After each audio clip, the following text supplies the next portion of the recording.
All right. Hey, guys, you missed me yet? So anyway, what we're going to do today, we're going to talk a little bit about American imperialism and expansion, look at some reasons, some places.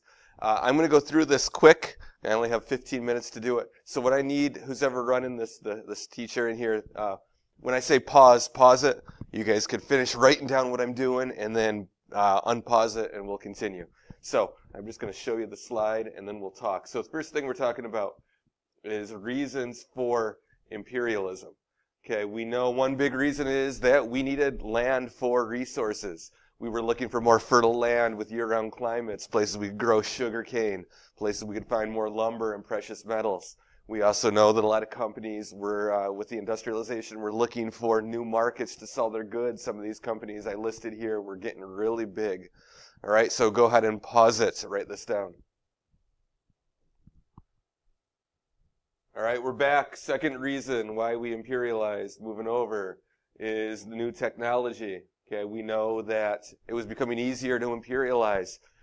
Transportation, faster steamships, communication, transatlantic oceanic cable. We could talk, big companies could communicate overseas. So pause it, write this down, go.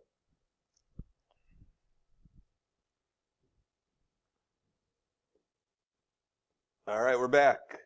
A lot of the world, the British, the French, the Dutch, they had become world powers. They were empires at this point, and they had a lot of influence around the world. The United States is a growing world power economically, started to see ourselves as perhaps maybe needing to imperialize to kind of keep up with the Joneses here.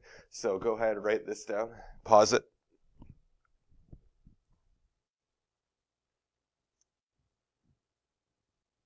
Okay, we're back. We know that there's a little bit of ethnocentric nature to our imperialism. Many Americans thought, white man's burden kind of situation. We were the greatest nation. It was our duty to bring our ideas around the world. And it's not exactly the nicest thing in the world, but we believed in some cases during this time that we were actually helping nations when we tried to change their way of life. So go ahead, write this down. We'll pause it.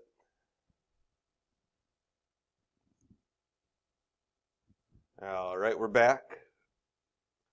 A lot of our imperialism was due to the Christianity.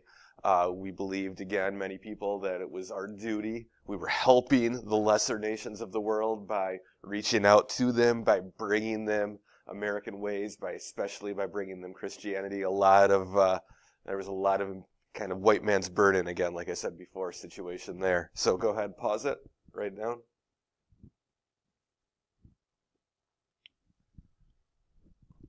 All right, and we're back. This one you see show up on the regions. There was a historian named Frederick Jackson Turner who he had written that the frontier had been really vital in shaping the American character. All that land out west that had basically been cheap or free. People had moved out there. Democracy had expanded out west. The American dream existed in the idea of starting a small family farm. And he basically said America became what America is because of the frontier, because of the West. And he said in 1890, the census showed the frontier was gone. All of continental America had been settled, and that he said thus starts a new chapter of our history. And, that scares people, the idea of change. So another reason for imperialism was simply, people looking for that new frontier, new land for American expansion. So go ahead, pause it, write that down.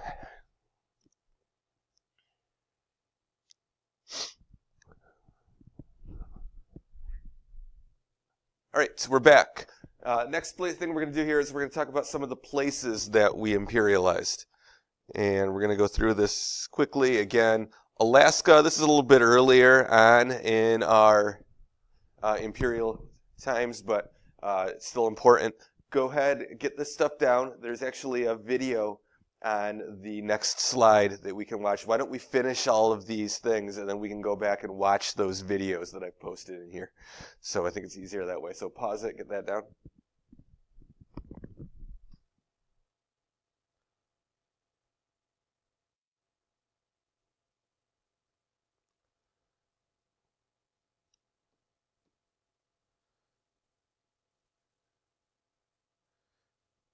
All right, we're back. Now, imperialism doesn't necessarily mean taking over a nation. In Japan, for example, we didn't actually imperialize them, taking them over, but what we did is we used our influence to try to help us be able to trade a little bit more there. It was a U.S. Commodore who went to Japan, essentially used the threat of force to convince the Japanese, who had been very isolated for centuries, that they needed to open their doors to U.S. trade. We used the threat of force to get a nation to open their doors to us. So go ahead, write this down. Pause it. And you can come back and watch this video later.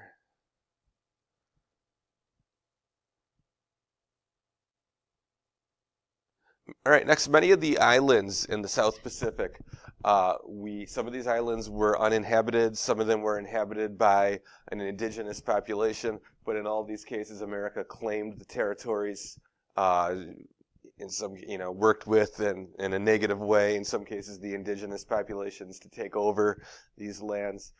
You can see some of those islands there. You don't have this book, so ignore that.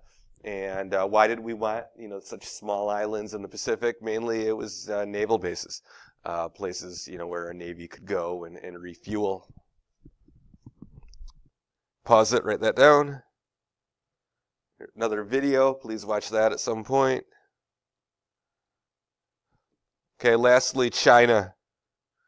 Okay, China was another place that we didn't necessarily imperialize taking over, but again, we used our influence to get what we wanted. What was happening in China is that China had been carved up spheres of influence by European powers, and they were really cutting off American trade in those areas. So the United States issued what we called the open door policy, which was basically a statement to Europe and to China that we were going to trade anywhere we wanted in China, regardless of the European spheres of influence. And there was a little bit of resistance in Europe, but for the most part, they abided by our open door policy. Again, it was kind of a United States, almost an aggressive action to get what we wanted, which was trade with China. So pause it, write that down. And there's another video.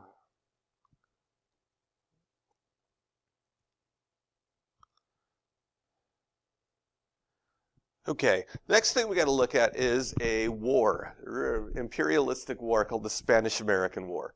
And this war started in Cuba. Cuba was a Spanish colony, and they were having a revolution against the Spanish.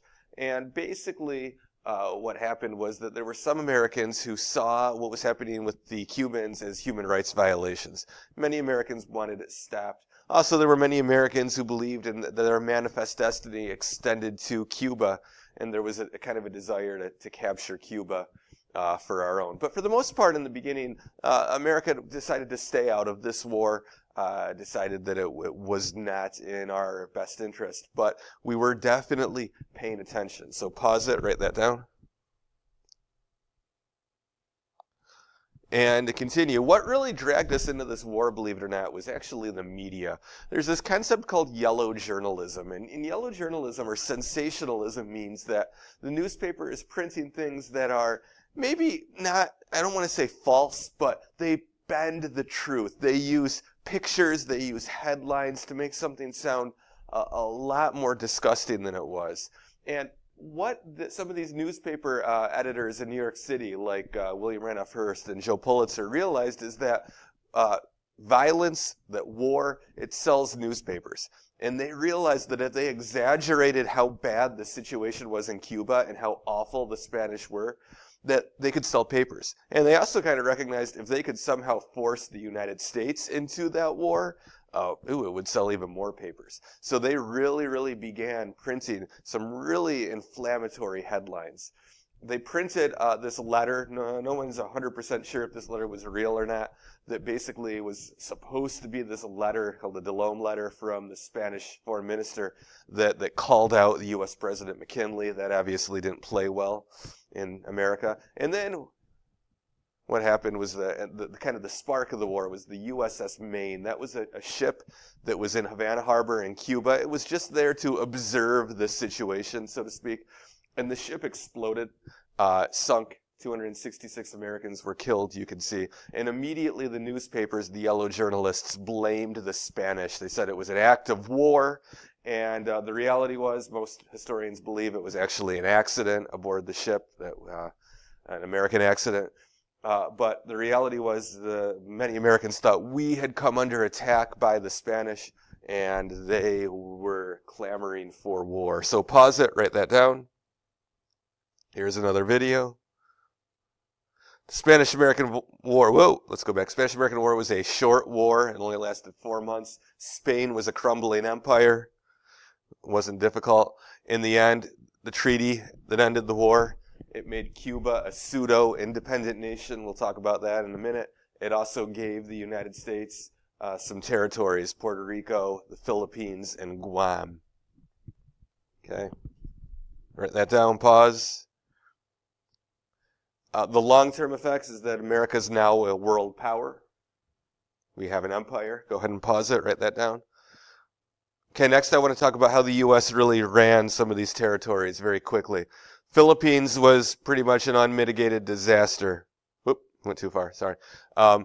Filipinos, they had been fighting their own war for independence with the Spanish. When we took them over after the war, they had believed that that war was going to lead to their own independence. So basically what they saw is the United States replacing the Spanish.